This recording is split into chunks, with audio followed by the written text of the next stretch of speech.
Hello friends, जय माँ बगलाव जयवासी। देखिए, आज मैं अभी संडे है, माँ मसानी मेलड़ी का दिन है। तो आज पहले मैं माँ मसानी मेलड़ी को दारू का भोग चढ़ाऊँगी, मटन का भोग चढ़ाऊँगी, क्योंकि बकरे का मटन अगर उनको भोग लगाया जाए, क्योंकि आज माँ का आदेश था कि बकरे का मटन का भोग मुझे लगाना और मेरे नाम पे 21,000 जाप करके मुठ छोड़ना ऐसे लोगों पे जो लोग तेरे को बार बार तेरी रुकावट डाल रहे हैं। और मुझे किसी ऐसे की पता है, किसी ऐसे का नाम आया है बीच में, किसी ऐसे लोगों का पता चला है जो जानबूझ के मुझे मुझे क्या परेशान करेंगे, मतलब जानबूझ के मेरे बीच में अड़ंगा डालने को देखते हैं। मतलब वो कहते हैं ना, जीवन में खुद तो ज़िंदगी भर कभी खुशी मिली नहीं, कभी खुश रहे नहीं है, खुद की ज़िंदगी में कभी कोई प्यार करने वाला रहा नहीं है, तो दूसरों की ज़िंदगी को कैसे बर्बाद करना है, किसी को कैसे उसका नाम ख़राब करना है। क्योंकि बहुत सारे लोगों को ये लगता है कि विद्या देवी आखिर करती क्या है, यात्रा पे जाती है, ये करती है, उसके बच्चे इतने ऐशो आराम में रहते हैं, लोग इतने ऐशो आराम में रहते हैं, ये करते वो करते, तो वो चीज़ की सज़ा मुझे देनी है। और साथ में आज संडे है, धावजी पाटिल का दिन है, तो मैं बकरे का क्या बोलते हैं, ये मुर्गे को भी आज बाल भोग दे के उसको छोड़ूंगी। क्योंकि आज ज़रा एक झटका मारना है, क्योंकि जिन्नात तो एक्टिव हो गया है।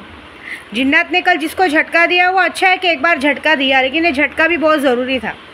मेरा कहने का ये मतलब है कि ज़िंदगी में जब तक हम अपना खुद का रुतबा नहीं बनाते ना, किसी के बल पे किसी के ऊपर रुतबा चला के किसी को भी उल्टी बात नहीं कहनी चाहिए।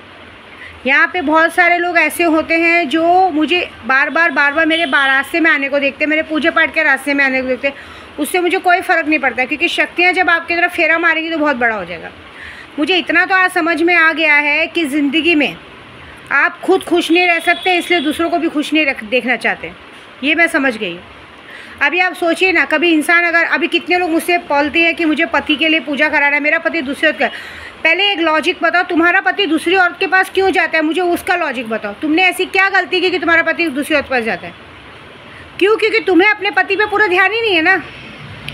अगर तुम्हें पता चलता है कि तुम्हारा पति कहीं मार खा रहा है या कहीं कुछ हो रहा है, तो तुम लोग उसको पूछना भी जरूरी नहीं सकते हो, करते बाद में उसमें एक बहाना मिल जाएगा, हमें तो पता ही नहीं था, हमें तो यही नहीं था। ये सारी बातों से इंसान को, देखिए कोई भी हो, औरत हो चाहे आदमी हो, जब इंसान को जहाँ से केयर मिलेगी, कहते हैं ना केयर मिलनी है, उसकी हर ज़रूरत पूरी होनी है, इंसान वहीं भाग के जाएगा। आप सिर्फ अपनी ज़रूरत इसलिए पूरी करेंगे कि आप औरतें शादी करके आए हो, आपके माँ बाप ने आपकी शादी करा के भेज दिया, तो बस आप खोलोगे, डालो और निकलो, ऐसे बात करोगे तो आदमी को नहीं चलता। वो एक इंसान दिन भर आपके लिए कमा के लाता है, आपके लिए लोगों से झगड़ा करता है, आपके लिए लोगों से लड़ाई करता है, आपके सामने लोगों से लड़ाई करता है, लोगों को गाली गलौज करता है। आपको इस बात का घमंड होना चाहिए, लेकिन उस बात का घमंड न दिखाते हुए बल्कि आप लोग ये बात का वेट करते हैं आज मरे कल मरे। क्योंकि आज की तारीख में औरत का फैशन हो गया है कि कोई बात नहीं, पति मरेगा तो क्या हो गया, दूसरा आ जाएगा, तीसरा आ जाएगा। आज की तारीख में हर एक इंसान ऑप्शन लेके घूम रहा है, हर किसी के पास, चाहे औरत हो चाहे आदमी, हर कोई दो ऑप्शन लेके घूम रहे हैं। उन्हें तो बस कोई भी बहाना चाहिए। एक औरतें तो ऑप्शन लेके घूमती हैं, उनको तो ये बात का घमंड है कि चलो मेरा पति भी मेरे पीछे कुत्ते के जैसा दुम हिलाते चल रहा है, बाहर भी घुला गिर रहे। ये बातें अच्छी नहीं है। अगर कोई इंसान आपको केयर कर रहा है, आपको वो कर रहा है, तो आप उसकी भी सामने वैसी केयर रखो। आप सोचो, आपको पता भी चलता है कि आपके घर में ऐसा हो गया वैसा हो गया, और आप लोग उसको ज़रूरत भी नहीं समझो। आप लोग सिर्फ मौत की वेट करते हो कि कब मौत की खबर आएगी और हम लोग को ज़बरदस्ती रोने धोने मिलेगा। एक बात बताओ, मैं आपको सब औरतों को बता देती हूँ, माथे पे सिंदूर जब तक है ना तभी तक औरत की इज्जत है। ये आजमा लेना, और जब गलती से माथे से सिंदूर चला गया ना, ये दुनिया इतनी गंदी है ना, तुमको ताने मार मार के तुमको जिंदा जीने नहीं देगी। क्या बोलेगी मालूम है? जब तक इंसान जिंदा था तब तक तो इसने कदर की नहीं, 10 जगह हांडी में मुँह मार रही थी, और अभी आज जब मर गया तो रोके दिखा रही है कि याद रखना, कुत्ते से भी बदतर ज़िंदगी हो जाएगी। क्योंकि एक बुढ़ापा ऐसा होता है ना, जब तक हमारी जवानी है, जवानी एक बुढ़ापा है, जवानी में 10 यार मिलेंगे अपना साथ देने वाले, लेकिन बुढ़ापे में पति के सिवा कोई साथ नहीं देगा। मैं ऐसे नहीं बोलूँगी पति कोई अच्छे होते हैं, पति भी नालायक होते हैं, और मैं पतियों को भी यही बोलूँगी कि बुढ़ापे में भी औरतें साथ देंगी। लेकिन आज की जो जनरेशन मैं देख रही हूँ, हर कोई ऑप्शन लेके घूम रहा है, लेकिन ऑप्शन लेने के बाद आखिरकार जब एक उम्र होती है, उसके बाद बच्चे भी काम नहीं आते। एक बात याद रखना, बच्चे भी आपको बचपन से ऑब्जर्व करते कि इन्होंने क्या किया है। मैं तो एक ही बात बोलूँगी, हे भगवान, ज़िंदगी में कभी किसी का मोहताज मत बनाना, कभी किसी के सामने हाथ फैलाने मत लगाना, और ख़ास करके कभी किसी के सामने मोहताज मत बनाना। जब तक जिंदा रहे अपना हाथ पैर सलामत कमाते रहो, यहाँ तक कि बच्चों के लिए भी मोहताज मत बनना। ये भी उम्मीद मत रखना कि हमें बच्चे बनना कमा के लेंगे, कभी नहीं, क्योंकि हमारी ज़िंदगी हमें खुद चलानी है। इसके लिए मैं कह रही हूँ कि आप लोग जो अपने घर परिवार की इज्जत नहीं करते हो, करो। आपके लिए अगर इंसान लड़ता है, आप लोग वशीकरण कराना चाहती हो, मारण करवाना चाहती हो, ये चाहती हो, मेरे को मैसेज, अभी मेरे को किसी ने दोपहर में ही मैसेज लिख के रखा है, मैं रो रही हूँ, पीट रही हूँ, कर रही हूँ, तो कराओ ना वशीकरण, करके दे रही हूँ ना मैं। मदद क्या करूँ? मदद करने के लिए आपको भी स्टेप, फ्री में यहाँ कुछ काम नहीं होता। आप फ्री में क्यों सोच रही हैं? आप करवाइए।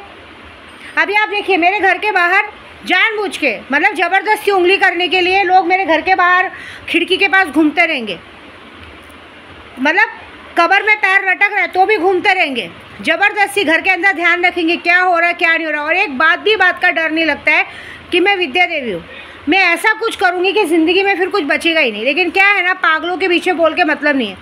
बाहर सर खपाने से अच्छा मुझे जो करना है मैं घर पे करूँगी। ये जो लोगों की गंदी आदत है, वो गंदी आदत मुझे छुड़ाने का तरीका आता है कि मैं कुछ ऐसा करूँगी, ना रहेगा बाँस ना बजेगी बाँसुरी, हाथ पैर टूट जाएगा, लकवा पड़ जाएगा, घर में रह जाओगे तो काहे का बाँस काहे की बाँसुरी। और ये जो लोग, कुछ लोग शाणे बनते हैं ना, दूर लेके बहुत अच्छे बनते हैं, साले तुम्हारे खुद के बच्चे तुम लोगों को छोड़ के भाग गए तुम्हारी ऐसी हरकतों से। अब तो बाज आ जाओ, अब तो बाज आ जाओ, दुनिया के सामने अच्छे बनना छोड़ो। तुम्हारी खुद की औलादों ने तुमको छोड़ के, इस बुढ़ापे में तुमको छोड़ के तुमको रोड पे ला दिया है। ऐसी हरकत तो मत करो कि दुनिया के सामने दुश्मन बनो। मौत होए तो कोई रोने वाला नहीं बैठे, तुम्हारी मौत होने पे कोई रोए नहीं, ऐसा हरकत मत करो। थोड़ा डर रहना चाहिए। मैं आज कुछ खास इसी लोगों के लिए काम पे बैठूंगी पूजे पे, क्योंकि आज मेरा दिमाग बहुत ख़राब है। जब मुझे पता चला है, देखो मुझे किसी के लाइफ में बोलने का कोई ज़रूरत नहीं है, हक भी नहीं है ना, मैं बोलती हूँ, लेकिन मुझे बस एक ही बात का गुस्सा है कि मैं जिस पूजे पाठ में हूँ, मेरा सबसे बड़ा पूजा पाठ का काम है। हम ब्राह्मण हैं, हमें बगैर माला जपे खाना खाना नहीं आता, कुछ नहीं आता है। मैं कोई ब्लैक मैजिक, कोई काला जादू नहीं करती। मेरा रात भर दरवाज़ा खुला रहता है, खिड़की खुली रहती है। जो ब्लैक मैजिक करते दरवाज़ा बंद कर, जो ब्लैक मैजिक करते, काला जादू करते ना, वो दरवाज़ा बंद करके अंधेरे रूम में करते। विद्या देवी भरे उजाले में मंत्र पाठ करती है। मुझे अपने मंत्रों पे पूरा भरोसा है।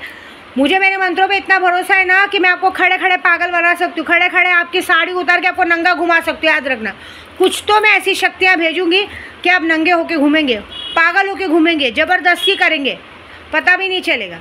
कैसी बात है? देखिए, पूजा पाठ में दम है ना, तभी इतनी जटाएँ आई है। यहाँ लोग काला जादू कर रहे हैं, आर्टिफिशियल जटाएँ बना रहे, कुछ कर रहे हैं। आजकल जटाएँ भी आर्टिफिशियल हो गई है।